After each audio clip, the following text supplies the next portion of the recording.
जी student, Caps physics practice book से हमने work and energy का जो चैप्टर है उसको स्टार्ट किया हुआ था। उसकी जो है हमने 2 पार्ट किए हुए थे, मतलब क्वेश्चन नंबर 1 से क्वेश्चन नंबर 20 तक हमने एमसीक्यूज डिस्कस किए हुए थे। आज जो है हम काइनेटिक एनर्जी के जो एमसीक्यूज है यहाँ पे उसको हम डिस्कस करने वाले हैं, मतलब क्वेश्चन नंबर 21 से स्टार्ट लेंगे। तो क्वेश्चन नंबर 21 में कह रहा है कि if momentum of a moving object is double then its kinetic energy will be. तो काइनेटिक एनर्जी और मोमेंटम का जो रिलेशन है वो इस तरह है कि kinetic energy equal to p square divide by 2m। सही है।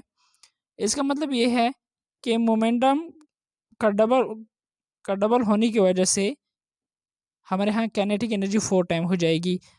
तो मोमेंटम की जगह हम 2 लिखेंगे, ऊपर स्क्वायर है तो 2 का square that will be equal to 4, तो कहते हैं काइनेटिक एनर्जी 4 टाइम हो जाएगी।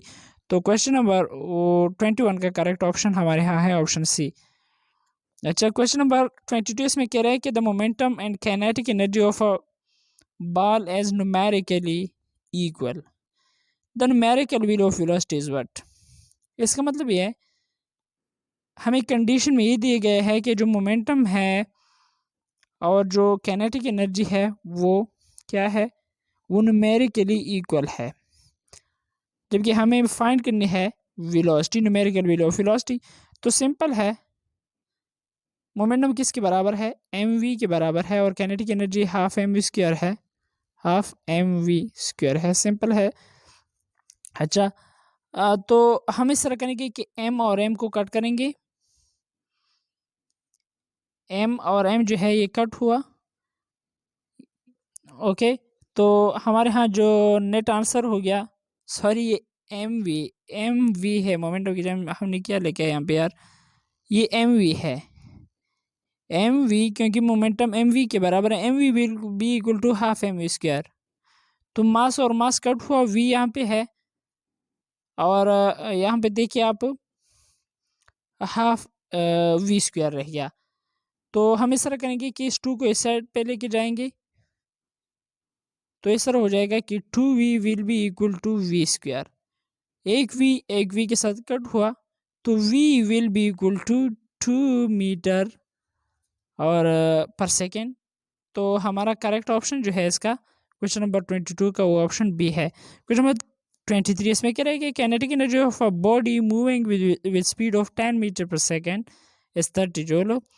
If its speed become 30 metre per second, its kinetic energy will be, kinetic energy का जो v के साथ रिलेशन है ये kinetic energy है। Okay, kinetic energy 1, kinetic energy 2 will be equal to v1 square and v2 square। Simple है, हमें kinetic energy 2 की वैल्यू निकालनी है, तो हम इस तरह करेंगे कि काइनेटिक एनर्जी 2 जो है इसको निकालनी है, तो हम इस तरह करेंगे कि काइनेटिक एनर्जी 1 मल्टीप्लाई बाय ये v2 है, v2 square divide by v1 square. बस वैल्यू पुट करो, आपका आंसर जो है वो निकल आएगा। काइनेटिक एनर्जी 1 की वैल्यू जो है वो है 30, तो 30 multiply by 30 metre per second है v2, तो v2 30, तो 30 मल्टीप्लाई बाय 30 करो, या 30 का स्क्वायर ले लो, डिवाइड करो और नीचे 100 करो, क्योंकि 10 है और 10 का स्क्वायर 100 है। हाँ, अच्छा, बाकी हम इस तरह करेंगे कि ऊपर हम करेंगे तो नेट बन जाएगा 30 मल्टीप्लाई बाय 900, क्योंकि 900, 30 multiply by 30 that will be equal to 900, 1000 नहीं है 900 है, डिवाइड बाय 100 है, 2020 कट हुआ, 9 multiply by 30 that will be equal to 270। तो हमारा क्वेश्चन नंबर 24 का करेक्ट ऑप्शन है, क्वेश्चन नंबर 23 का वो ऑप्शन डी है। अच्छा, क्वेश्चन नंबर 24 है, इसमें कह रहा है कि car x is travelling at half the speed of car y. मतलब वी एक्स जो है वो क्या है, ये कंडीशन है, वो वाई की हाफ है, वी वाई की क्या है, हाफ है, मतलब इसकी हाफ स्पीड से जा रही है। अच्छा, car x has twice mass of car y, और एम एक्स जो है ये है वाई की क्या, टू एम वाई। ओके, मतलब मास जो है इसकी ट्वाइस है और जो वेलोसिटी है वो इसकी हाफ है। तो हमें करना क्या है, वे स्टेटमेंट इज करेक्ट। तो इसके लिए हम इस तरह करेंगे, हमें कैनेटिक एनर्जी निकालनी है। तो कैनेटिक एनर्जी हमारे यहाँ पर हम इस तरह करेंगे थोड़ा सा। अच्छा, कैनेटिक एनर्जी बन जाएगी, kinetic energy will be equal to half M X और M Y, sorry M X, यहाँ पर एम एक्स लिखेंगे और एम वाई स्क्वायर लिखेंगे, सिंपल है। सॉरी वी एक्स स्क्वायर लिखेंगे, हाफ यहाँ पर लिखेंगे, चलो एम एक्स और वी एक्स स्क्वायर। ये हमारे यहाँ फार्मूला है, सिंपल है, हमने एक्स की वैल्यू निकालनी है। तो एम एक्स हमने पढ़ा कि वो ट्वाइस है, मतलब 2m है, तो हाफ अपनी जगह और m की जगह हम 2my के बराबर है ना, तो हम सिंपल 2my लिखेंगे, मतलब y की 2 टाइम है। और vx जो है वो हाफ है y के, vy के। ओके, तो हम इस तरह लिखेंगे कि vy divide by 2 whole square. बस आप जो है हम इस तरह करेंगे कि नेट वैल्यू जो है इसकी निकालनी है। तो सिंपल क्या करेंगे, हाफ 2m और अच्छा, नेक्स्ट जो हमारा इक्वेशन बन जाएगा वो हाफ अपनी जगह, मतलब सिंपल करेंगे, इसकी जगह हम 2 लिखेंगे, 2my और इस तरह vy डिवाइड बाई 2, तो वी वाई स्क्वायर हुआ डिवाइड बाई 2 का स्क्वायर 4 हुआ। तो इस तरह हुआ। तो हम सबसे पहले कैनेटिक एनर्जी को जो है इससे निकालेंगे। तो हाफ एम वी स्क्वायर अगर आप देखेंगे यहाँ पे, वो हमारे यहाँ फाइंड हो गई है, ये हाफ है और ये एम है और ये v, half m v square. बाकी जो वैल्यू है हमारे यहाँ बाकी रह गई है वो 2 है और 4 है।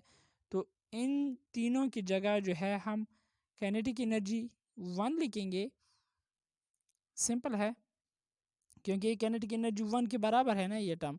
तो सिंपल इधर लिखेंगे कि 2 डिवाइड बाई 4 और काइनेटिक एनर्जी 1 भी आप लिख सकते हैं। ओके, तो 2 divide by 4 means 1 divide by 2, 1 divide by 2 it means that kinetic energy 1 की हाफ हुआ।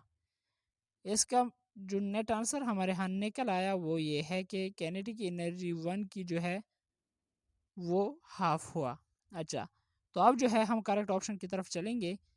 क्वेश्चन नंबर 25 का हमारे यहाँ करेक्ट ऑप्शन, क्वेश्चन नंबर 24 का वो है option A, car x has half the kinetic energy of car Y.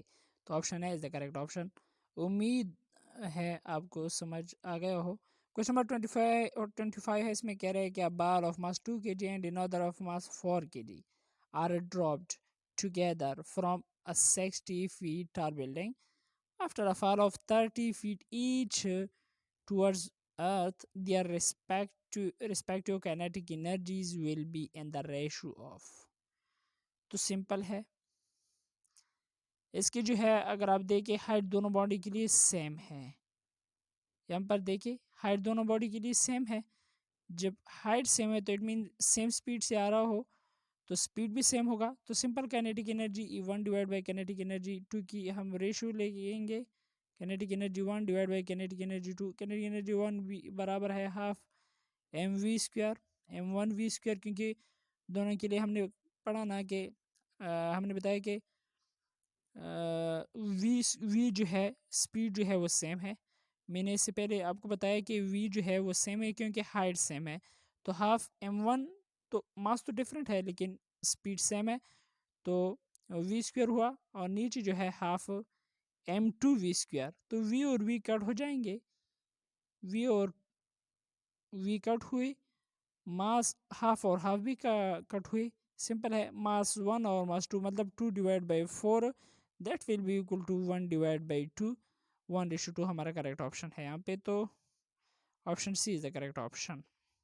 अच्छा, question number 26 है, इसमें कह रहा है कि A bomb of mass 30 kg at rest explode into two pieces of mass 18 kg and 12 kg. The velocity of 18 kg mass is 6 meter per second. The kinetic energy of other mass is, तो सबसे पहले हम kinetic energy निकालने हैं. kinetic energy of अच्छा of other मास. तो kinetic energy किसके बराबर है? kinetic energy बराबर है हाफ एम. एम तो है, लेकिन वी अगर आप देखिए सेकंड बॉडी की, मतलब जो जिसकी मास जो है 12 kg है, अच्छा उसकी जो है हमें वेलोसिटी नहीं दी गई है, क्योंकि 18 kg की वेलोसिटी जो है वो हमारे यहाँ मौजूद है, लेकिन 12 kg की वेलोसिटी हमें नहीं दी गई है. तो सबसे पहले हम क्या करेंगे, हमें फाइंड करनी है velocity of 12 kg mass object. तो इसके लिए हम ये फार्मूला यूज़ करेंगे कि m1 v1 equal to m2 v2. m1 कितना है? m1 18 है. v1 कितना है? v1 जो है वो 6 है. और m2 कितने हैं? m2 जो है वो 12 है. और v2 नहीं मालूम, तो ये इधर हुआ. अच्छा, तो 18 multiply by 6 divide by 12 will be equal to v2.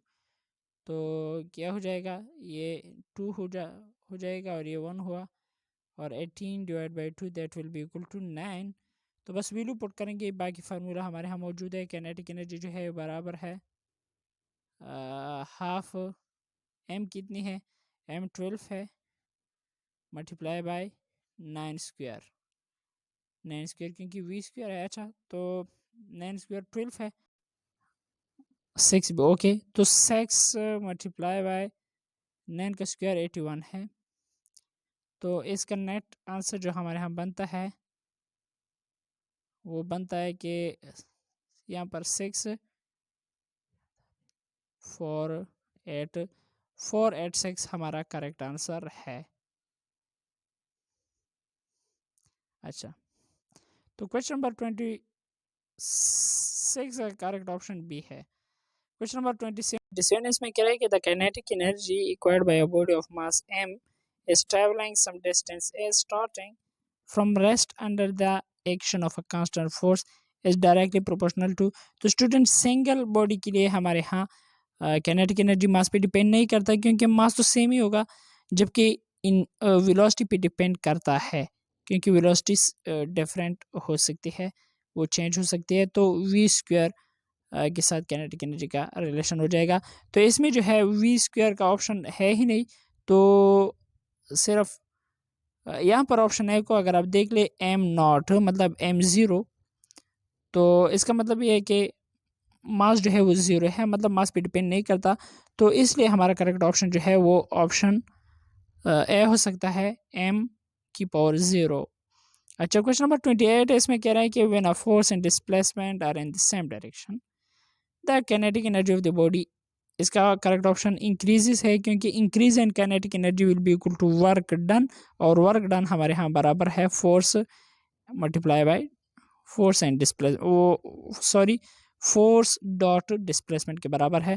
तो ऑप्शन है हमारा करेक्ट ऑप्शन है. क्वेश्चन नंबर 29 है, जो आज का लास्ट क्वेश्चन है. A truck and a car are moving with equal velocity. On applying brake, both will stop after a certain distance. Then, तो स्टूडेंट आपको पता होना चाहिए कि क्वेश्चन नंबर 29 का हम इस तरह सोल्यूशन निकालेंगे कि काइनेटिक एनर्जी जो है बराबर है काइनेटिक एनर्जी बराबर है हाफ एम वी स्क्वायर के. ओके, मतलब जिनकी मास ज़्यादा हो उसकी काइनेटिक एनर्जी भी ज़्यादा होगी.